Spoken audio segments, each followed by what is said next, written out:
And we're back. This is Pamela Brewer welcoming Dr. Tracey Wilen to the Mind Talk audience. Dr. Wilen is a prominent thought leader on the impact of technology on society, work, and careers. She has authored 11 books. That makes her a very busy person.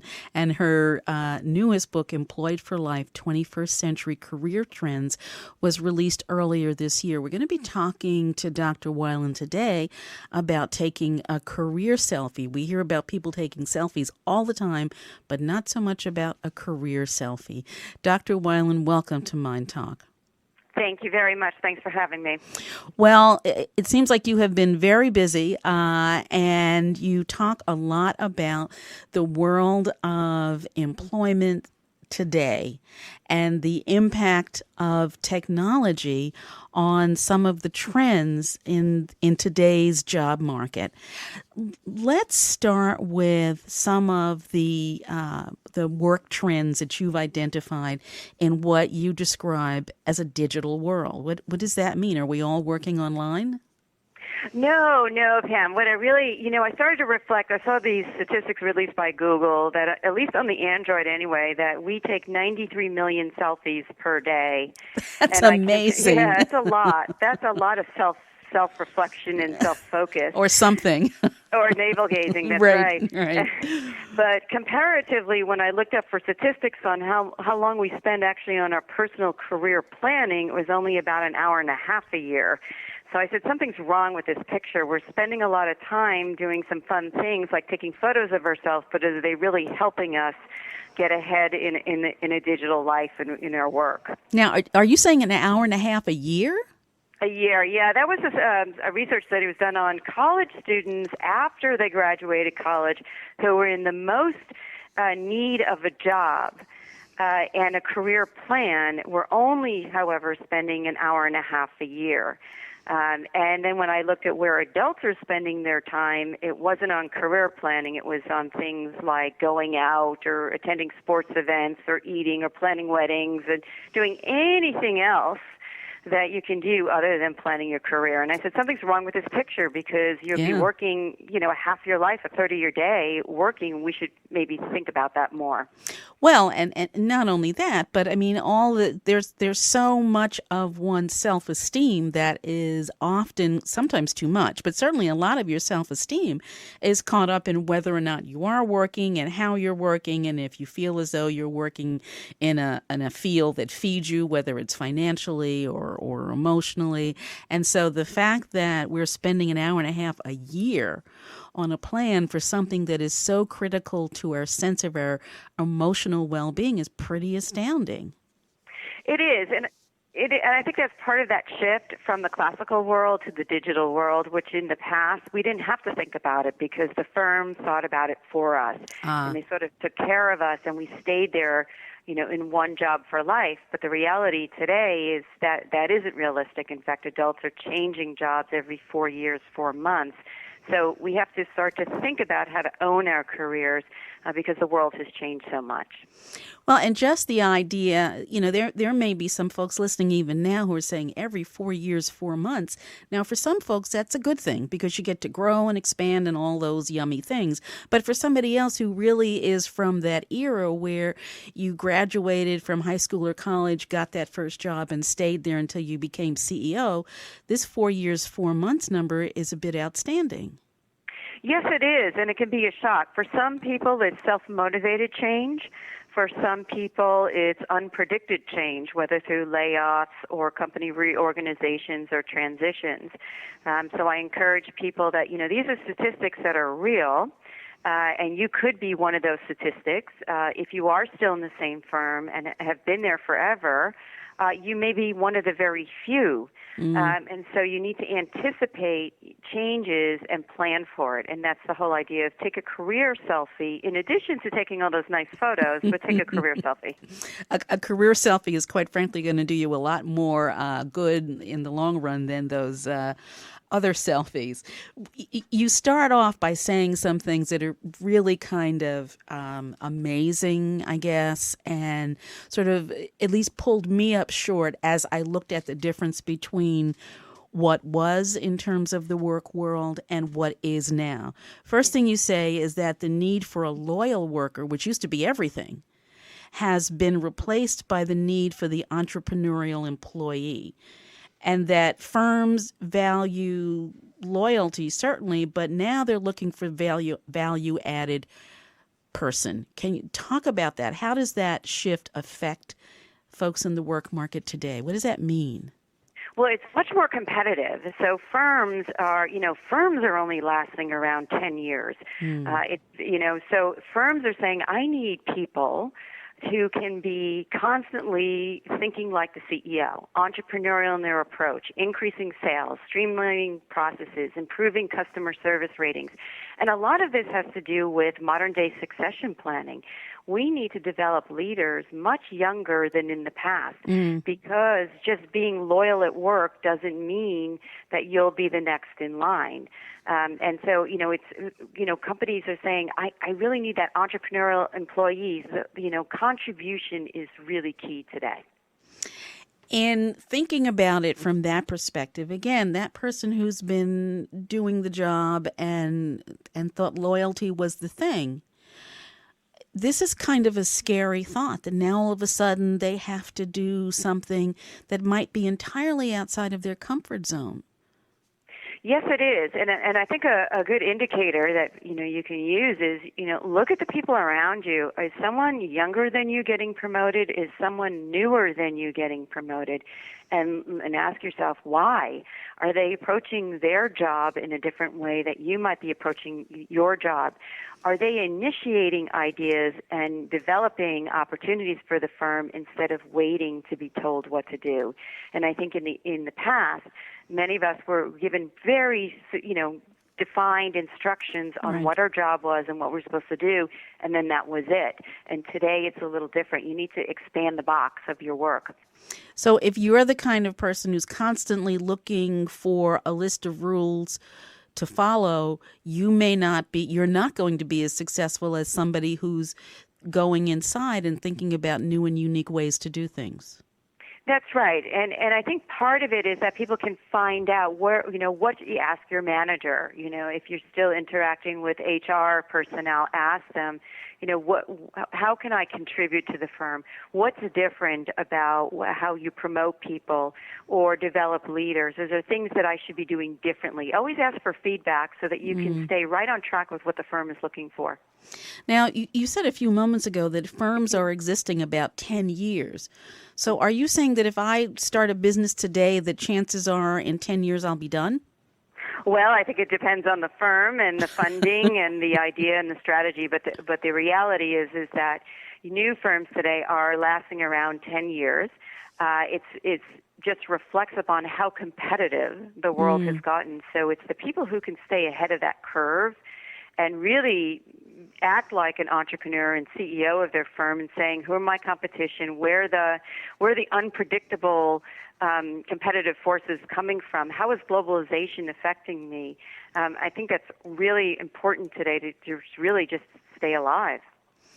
Well, there's some anxiety levels that have already gone up just now because what they've heard is, I can't go to my job and just sort of relax and do my job. I've got to be looking around and looking at my competition, and it almost sounds like a battle.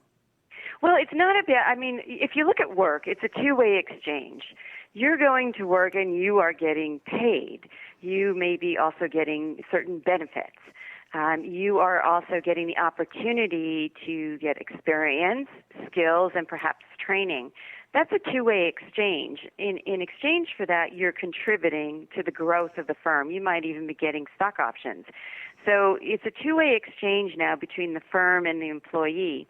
You're benefiting and they're benefiting, and you both benefit if the company grows, because obviously then there's even more opportunities created. So I look at it as much more exciting than in the past, where you came and did a job and you did it forever and you got bored to tears. You couldn't wait to retire. You say there are many things that you're saying that, again, sort of turn on one's ear. the old, and I guess that's the point, that this was the old way of thinking. But in the old days, and I don't know whether they were good or not, but in the old days, very often your job was to make your manager look good. Period, end of story. And a lot of people would grumble, but they knew that that was kind of what they were supposed to do. You're saying that that concept is replaced with how strong your personal brand is and how it impacts the firm's brand. Talk about that. What does that mean? I hear about branding all the time. Sure. So you're exactly right. In the past, our job as employees to make our manager look good to their manager, and in return, they took care of you. But firms are realizing that it's not the managers who's the touch point to the customer. So, for example, if you walked into a hotel, the first person that you might meet would be the bellboy, the front desk, the concierge. Your impression of that operation, that organization, is based on your interaction with the frontline people. And so firms are realizing that the employee base, whether in a call center, whether in the sales force or marketing team or dealing with vendors, they're the face of the firm, and they're the ones that really need to reflect a positive image for the firm. And, we're also moving into this era where hierarchy is getting flattened and flattened and flattened. And we all need to have a little more empowerment and responsibility. And personal brand is exactly what it is when I meet you, do I walk away and say that's a positive brand, or do I walk away and say that's negative, and then my whole image of that company is just reflected on that one interaction? Interesting. I'm thinking about the world of being politically correct, and I'm sort of marrying that to the concept of your personal brand and what you represent right out of the box, and wondering how managers deal with what might seem like a clash between the company brand and employees' individual brand, and being politically correct. We're going to take a break, but when we come back, that's where I'd like to pick up. Folks, this is Pamela Brewer. You're listening to Mind Talk, and we're having a conversation about work trends in the world today. We'll be right back. And we're back, and this is Pamela Brewer, and the conversation continues with Dr. Tracey Wilen, who is a leader on the impact of technology on society, work, and careers. Dr. Wilen, just before the break, I asked you to sort of look at the connection, if you see that there is one, between being politically correct, the firm's brand, and the individual brand who is representing the firm, maybe at the front desk, maybe on the telephone, maybe in a meeting. How does that all come together and be useful?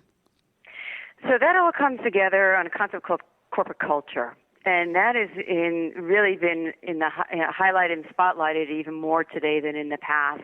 That companies, and corporate culture is really, I would describe it as a process and the language of how companies get things done.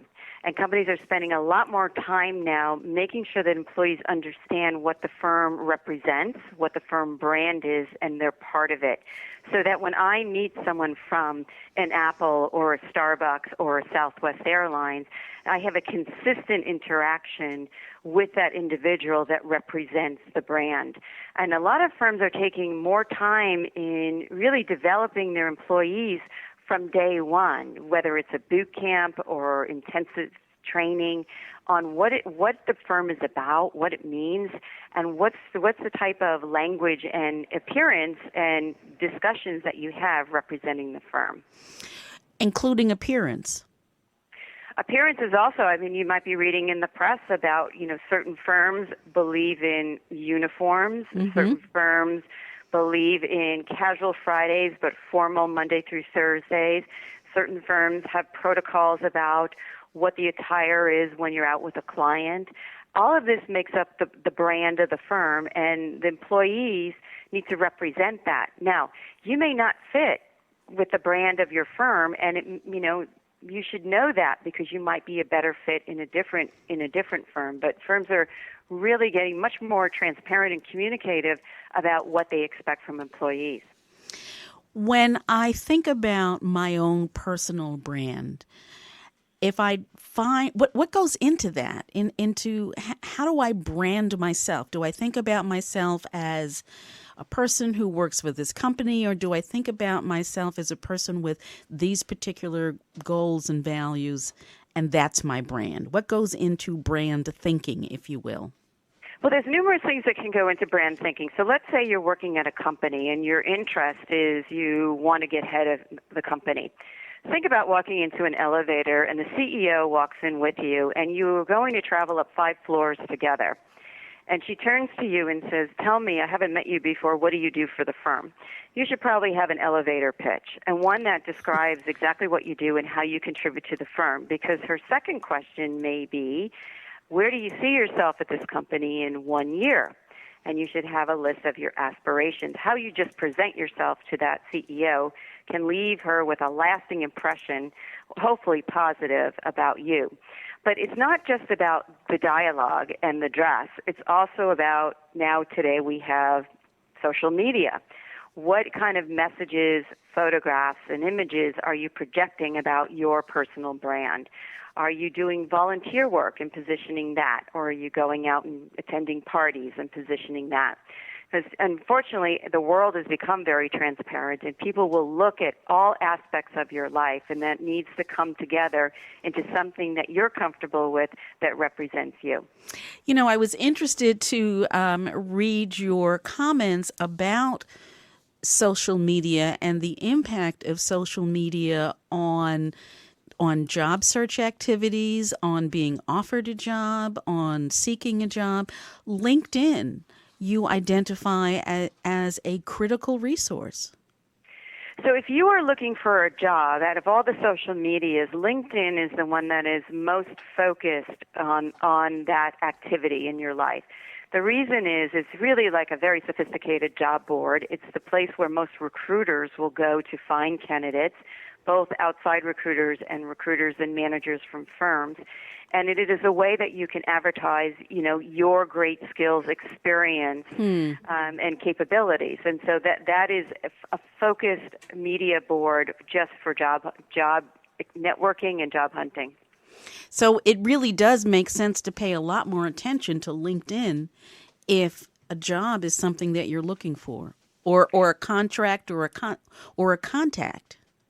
Yes. I mean that today that is the tool that you will find that most recruiters is their first go-to. I mean, there's other tools. You can go to job boards. Some of the other social media sites are building up job capabilities, such as Twitter and Facebook. But right now, LinkedIn is the de facto place, and they just have a hold on that marketplace. And if you think about it, in the old days, we called it a Rolodex. It's really a digital Rolodex. Yeah. And it's just at your fingertips, so you can find out about people there. And your guidance is that once you do LinkedIn and you get a contact, then you go to Google and do some research.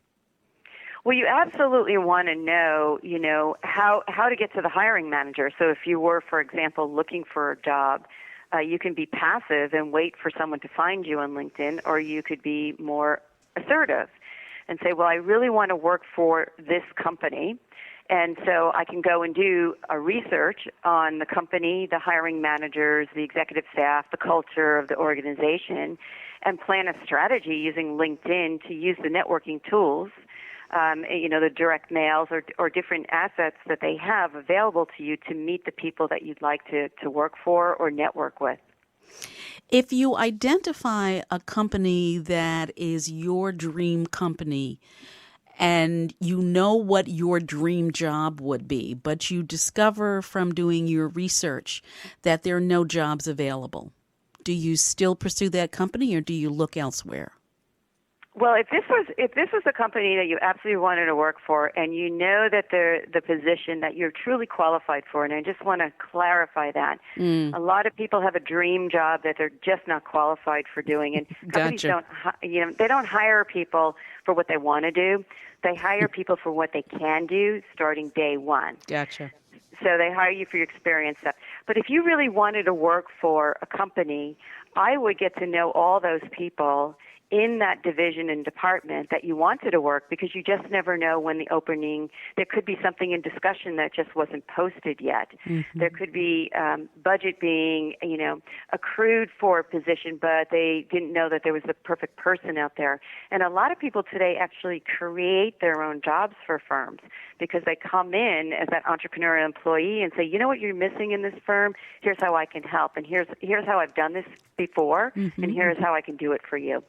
So don't allow what you find out with your research to be the end of your pursuit if this is a pursuit that really matters to you. If it's a pursuit that matters to you, yes, I wouldn't stop there, but I wouldn't limit myself to just one firm. I mean, there's many great firms out there, and if you just hang your hat on saying I'm only going to work for this one firm, it may never happen, and you may be better off looking at clients of that firm or competitors to that firm, because then you become more valuable to that firm, and maybe you need to make a stop before you actually get to that end goal. So clearly what I'm hearing you talk about is an expansive way of doing the research that is important for your end goal, but not to be so narrowly focused, which again I think is perhaps different from pursuits of old, where you wanted to be, let's say, a teacher, and that's what you wanted to be, and period, end of story. You're saying really explore what's out there. Yes, I think it's all about personal exploration today. If you think about it, you're probably going to be living probably to 100, and you'll probably be working 50 or 60 years. You could have effectively 5 or 10 careers over that period of time, and they could all be well-developed careers. So to me, it isn't about passion. I understand passion, but your passion might change. What you want to do in your 20s may be completely different than what you want to do in your 30s. Sure. And you may have a different idea and passion develop for your 60s and 70s. And so I would explore and just see what options are out there. Plus, new jobs are created every day, a lot of it due to technology. Technology. Talk about the impact of technology. You mentioned 3D printing and robotics. How does that impact the workplace, and how does that impact my ability to find a job? So when I started in the workforce, I actually was in manufacturing. And 3D printing and robotics are key technologies now in manufacturing that didn't exist before. So if I was still in manufacturing today, I would look at where is it going? What are some of the technologies that I should learn about and maybe even get my feet wet, right, using them? Because that's really, where the future is going. So some ways that people can do that is, if you're working in a firm and you see 3D printing coming in or robotics, get asked to work on a project so that you can actually use and touch the technologies, or at least on a cross-functional team, or at least learn and meet with the vendors to learn about how these technologies are changing the future of manufacturing. And this is happening in many industries. That's just one example. If I see myself as not having a technical cell in my brain, and I know that 3D printing is coming, I know about robotics, I know there's this thing called an internet, but none of it is my thing, am I out of the job market? No, you're not out of the job market, and I wouldn't classify yourself or whoever as non-technical. There's a good chance that you have a smartphone or a cell phone, because there's 7 billion people who have them, so you've got to be one of them. And if you're using Facebook, it's the third largest country in the world if you tally up all the users. So I know people are using technology. It's just sort of streamed into your life without you realizing it, so you're more technical than you think. But I think for individuals, you look at your day-to-day job and say, what's happening in my world? I work with a lot of people who are in radio and TV and streaming media, social media, sort of seamlessly seeped into their lives. And they said, okay, now I need to understand and learn how to use Twitter and Facebook and Pinterest and a lot of these new technologies, because it really helps me in my job. So I think if you can find a technology that's useful in your job, it will be easier to learn. Everything that I hear you saying underneath it has the theme of looking for what works and not being hampered, quite frankly, by what you're afraid of. Exactly.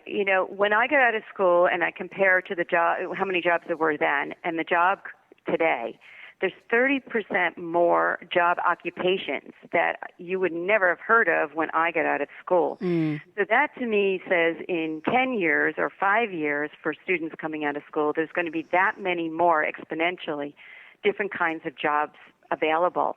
And it's worth learning about them because a lot of them are quite interesting. I mean, you can become a social media guru or you can become a digital marketer.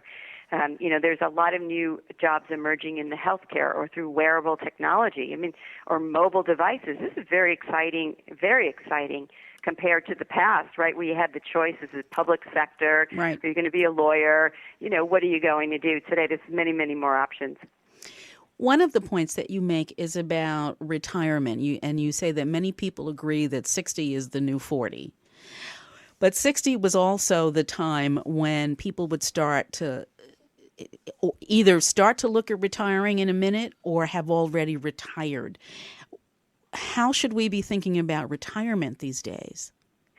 So retirement, to me, is different than in the past. It used to be that you worked for a company and then you would retire, get your gold watch, and then you would do all the activities that you didn't have a chance to do while you were working, and that might be traveling or spending time with your grandchildren. Today, retirement is really an extension or a transition from what you're doing now. So you might be in a corporation now, and retirement to you might be your second act or what a lot of people call an encore career. So it might be that you're not necessarily working for a corporation, but you might be pursuing volunteer efforts. You might be pursuing a nonprofit role. You might be starting your own business. You might be taking your skills from the corporate world and developing a consulting practice. So there's many ways that people are redefining retirement as an active retirement because, let's face it, people are healthy, people are smart and educated, and they still want to be participating and doing things. And in some people still want to be making money. So, retirement today is really just an extension of what are you going to do next. Is there a point at which you're just too old to look for a job? Let's say you're 70 or 75 or 80 years old. Are you too old? Well, I just met a gentleman at 102 who works at Walmart. So I would say he would say never. And I have another colleague whose grandfather is still working at 99 as a welder. So I think it's individualized. A lot of people really do want to be active and working and not too old because it keeps the mind busy and it keeps you active. And I think that's part of enjoying life. So again, all of these old belief systems really are myths. 102 is pretty impressive. That is. My understanding is he's the gardener there in the South, and one of their and everybody goes to see him. But I have a colleague who's actually working now, and she's 69, and she's planning her encore career from age 70 to 90 because she said she basically needs it for financial reasons. Okay. And her view was, look at around you, are you going to move or not? And she said, in my case, I'm not going to move. So who are the major employers in my area? And in her area, it's IT and healthcare. So then she said, you make a decision. What's age appropriate? Well, IT is probably not because you need to be up on the current technologies, and they hire a lot of young people. So she said, what about healthcare? Well, healthcare is very age appropriate because you have baby boomers who are retiring and needing services. And her comment is, who's better to take care of a geezer but a geezer? So her advice is make a plan. Just, think about what's age appropriate and proximity, in your proximity. Dr. Tracey Wilen, we're going to take a break, and when we return, we will continue. And I'd like to take a look at the ways in which women are helping to redefine career paths. Folks, this is Dr. Pamela Brewer. You're listening to Mind Talk. We'll be right back.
And we're back. This is Pamela Brewer continuing the conversation about careers and ways to think about your current and next career.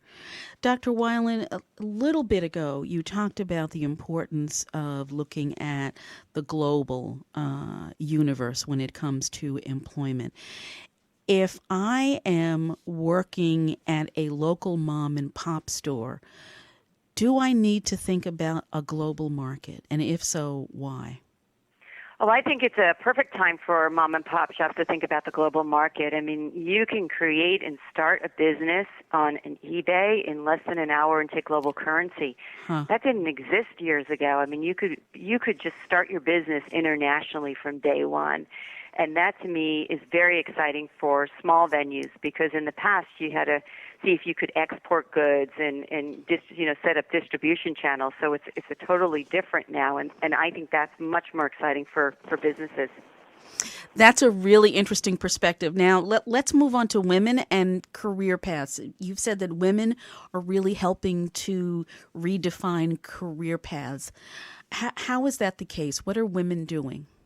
Well, if we just look at the small businesses we were just talking about, women-owned businesses is one of the fastest growing segments in the U.S. Women are saying, okay, I have great ideas. I have things that I've been working on and things I want to accomplish, and it may not happen in the corporate level, and I could be a great entrepreneur. I think shows like Shark Tank are really promoting to all of us in the U.S. that you can become an entrepreneur.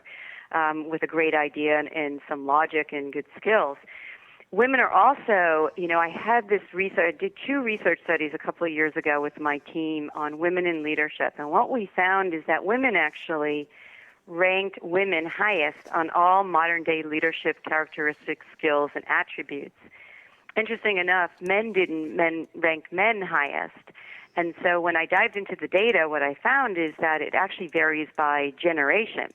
And that the younger generation, which is our X and Y, which today is actually age 53 and younger, they weren't really approaching the workforce and leadership seeing any kind of gender differences at all.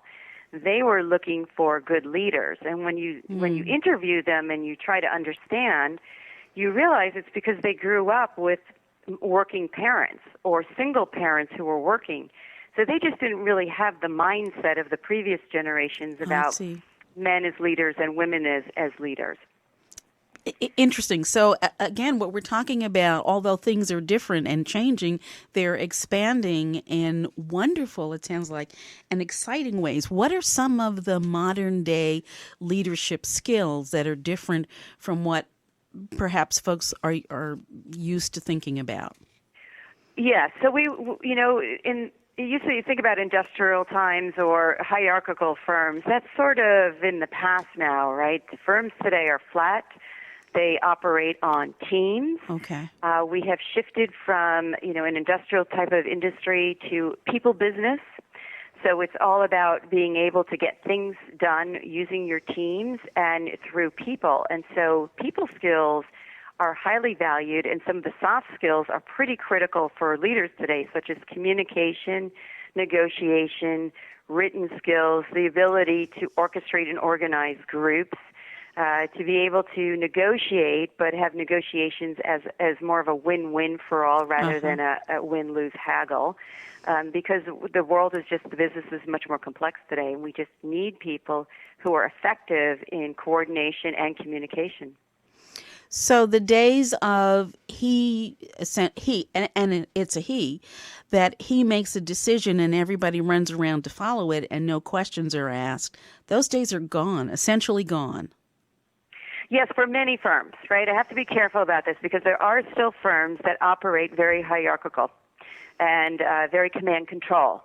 And then I think what you'll find is the newer firms, the exciting firms, the firms that everybody hears about, wants to join, and they're in the news a lot, are the ones that are developing different techniques for their employees. The employees they realize are, part of the institution and have really good ideas and can help move the company forward. And so I think, you have to be careful and look at the firms that you're joining to understand the process and the protocols and what's the right fit for you.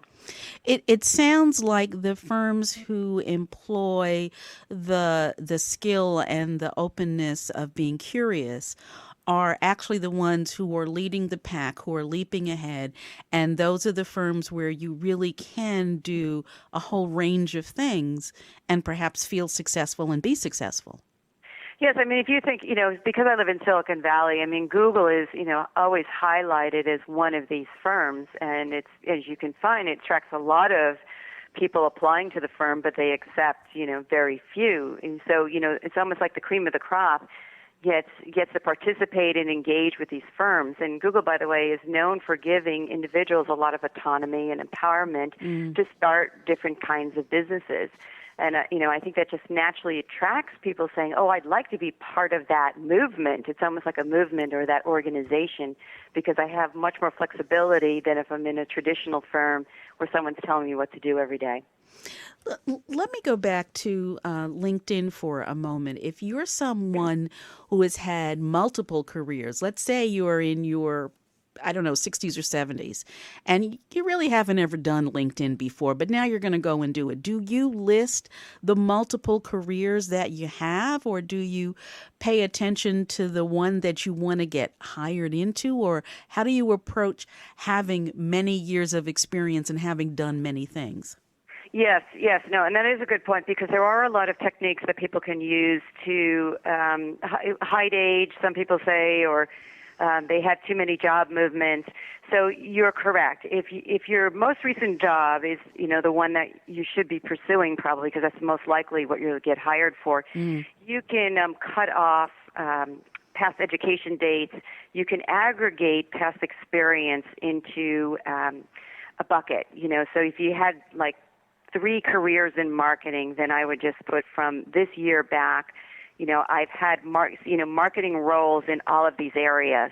And what it does is it covers up all of the past companies you've worked for and jobs that nobody really cares about because they really only want to know about what you're doing today. Okay. But you're showing that everything in the past supports that marketing job that you're applying for today.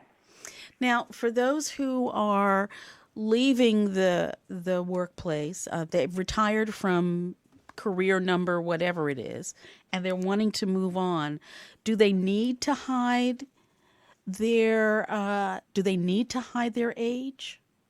No, again, it depends on what you're looking to do. So there are age-friendly industries, higher education, non-for-profit, healthcare.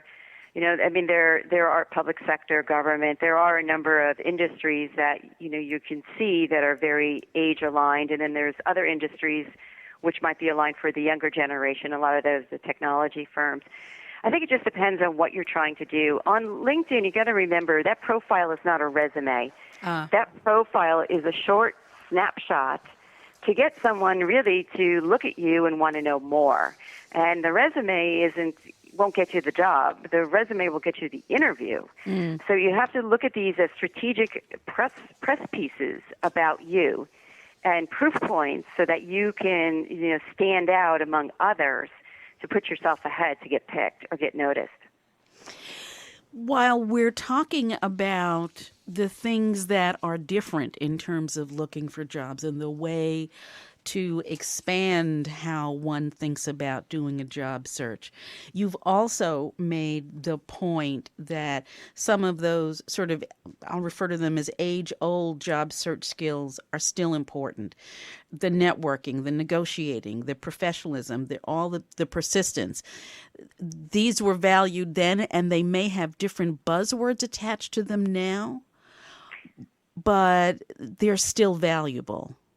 Yes, at the end of the day, if you talk to recruiters, they'll still tell you that 75% of the jobs are secured through networking, people knowing people, because at the end of the day, people hire people. And it's much easier to hire someone that you know than a complete stranger. So no matter if you're applying to job boards and working with recruiters, you still need to go out and network. And it doesn't have to be that speed dating, type of networking. It can be getting to know one person and then their friend and then their friend. Because, companies would rather have employees refer in good people rather, than going out and trying to find people. So again, there was a time when you weren't supposed to fraternize with really people on the job, especially somebody who was a direct report or to you. Has that changed or no? Well, I think getting to know people at work is important. I encourage people to do informational interviews. You So do? that's Okay. different than fraternizing or going out and drinking with somebody. So if Right. there's someone doing a job that I'd like to know more about, I would set up either a phone call or a one-on-one, and I would only make it like 15 to 20 minutes and ask them about their job and what they do. Particularly if I'm meeting them on company time, right? So once you want to be proactive in doing something for the firm. So that to me is an effective way of networking at work. One-on-ones to get to know where are the potential job openings, or what are the skills and requirements if I would like to make a lateral move.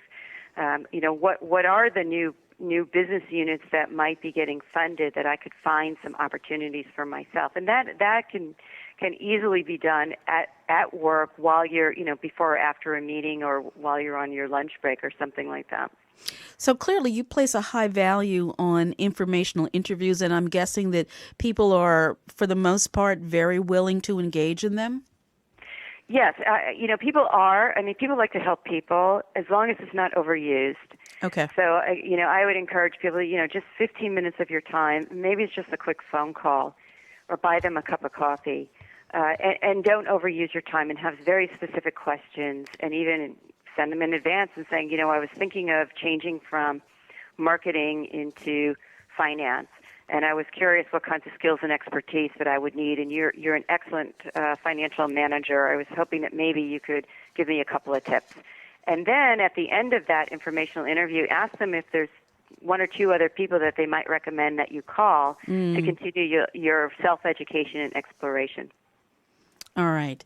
We're going to take a break, and when we come back, we will continue with Dr. Tracey Wilen. There have been many changes in the workplace, not the least of which is the diversity of workplaces, very different today from days in the past. So I'd like to focus on that when we return. Welcome back. This is Pamela Brewer, Dr. Tracey Wilen, author of Employed for Life, 21st Century Career Trends. Talk to me about diversity in the workplace.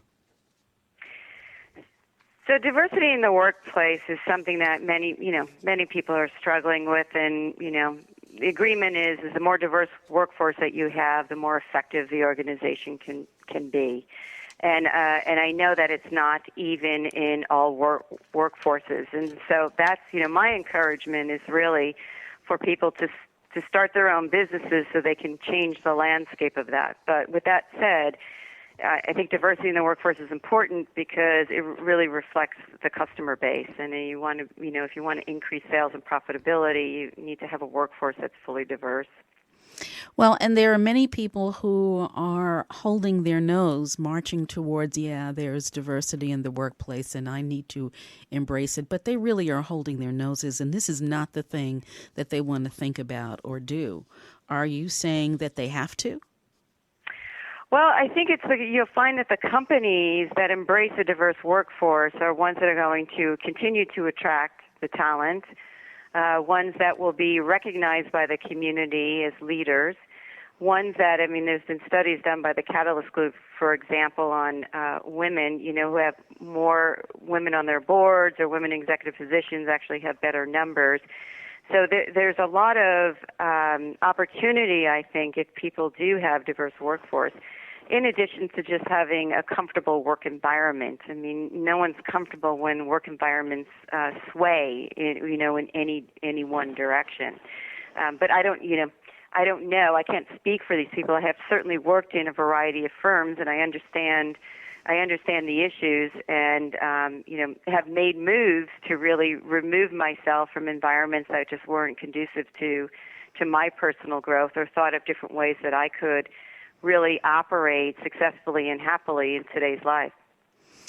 The ability to move from one place to another, if you find that it is not in concert with what is important to you, quite frankly, is different for different people.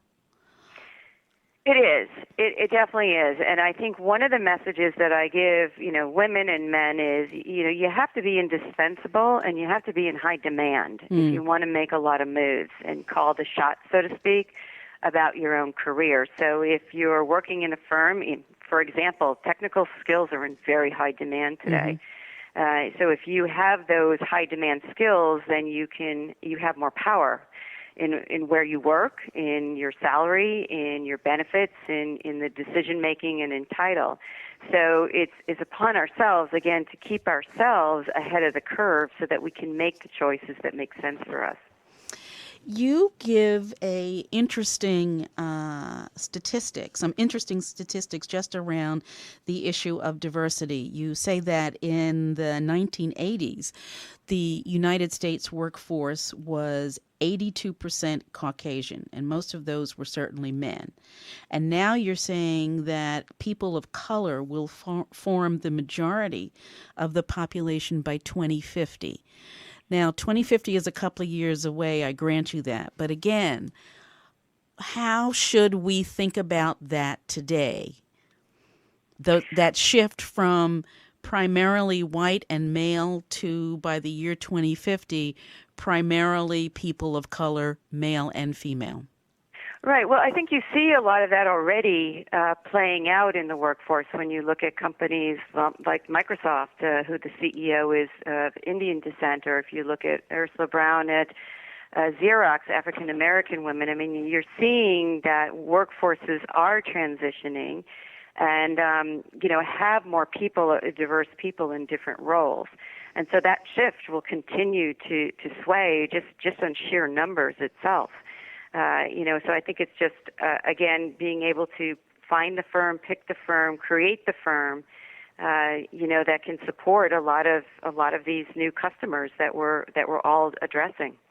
So it sounds like you kind of need to just kind of get with the program. I mean, it is what it is. Things are changing, and to be mad about the fact that they're changing doesn't help you grow, pursue a career, change a career, or anything. It just helps you to be mad. And that might be, me.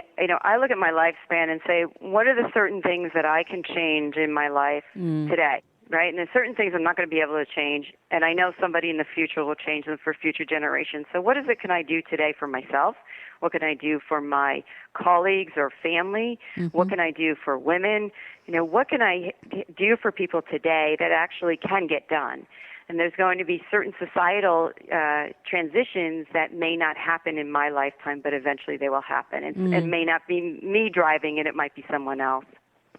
Well, that is a way to take off some of the pressure that some people may feel, and to sort of smooth out some of the anger or disappointment that folks may feel. It's almost taking us into another conversation. Let me shift back to what we're talking about, and that is employment for the 21st century, the skills and the tools and the changes that you're talking about today. Would you say that they are the same for profit as well as nonprofit entities, or is there a difference? Yeah, well, the difference between the profit and non-for-profit is, having stock and shareholders. So, for-profit firms have different parameters that they have to attend to versus non-for-profit, but the mechanics of running the firms are pretty much the same. So some people would say that a non-for-profit doesn't have as much pressures as a for-profit, but I have colleagues who work for non-for-profits and find it, very high pressure. So, I think that those are just some of the differences between the two.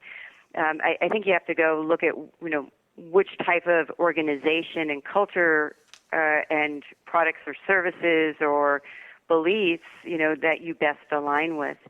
But actually, I do want to go back to your other comment, because one of the things that didn't exist that does today is the opportunity for people to get out of that box, so to speak, that if you're unhappy with where you work or the circumstances or the diversity, you actually have so many more options today to do something different, whether it's creating your own business or becoming self-employed or owning a franchise. and those were not as popular or as available to many of us before. True. So I think we do have the ability to be able to change our direction or create our own opportunities much more so than in the past. And I get frustrated when people think that the only option in life is working for a big firm. And it isn't. There's so many more options. When folks pick up your book, and again, the title is Employed for Life, 21st Century Career Trends, what do you want folks to gather? What do you want folks to learn at the end of the book? So the book is about really a 360-degree look at careers and career planning today through the eyes of recruiters, HR, managers, hiring managers, and job seekers. Their whole viewpoint of what's different today than in the past. The one thing that the main message is that you really have to take ownership of your career today. Yeah. And that is a shift that a lot of people didn't anticipate or expect, or nor were they led to believe that they had to do that because of their parents' experience. And that ownership gives, I think, people much more empowerment to really set the pace of where they want their life. And so I dedicate a whole chapter to saying, just plan your life. Do a sheet of paper. Look out your 20s, 30s, 40s, up to your 90s. And make some plans and targets of what you want your life to look like, not what an organization wants your life to look like. And you set the plans and figure out your finances, your health, your skills, your education, and your employment track to get you to those targets. So you don't have to live by default. You can live by intention. Exactly. And so much of what I read about in your book, I mean, there are all kinds of statistics that can kind of blow one's mind, but there's so much hope and energy and excitement in the possibilities of what could be that I'm not sure that you hear as much as would be useful. So I think what people need to think about is I can't create your own career for you. What I can do is lay you out the roadmap and say the possibilities are here. It's really up to you to create your own path and your own opportunities, and don't blame the system, right? There's inequity all over the world, and we can waste a lot of energy blaming the system for things that are out of our control. But rather, take control.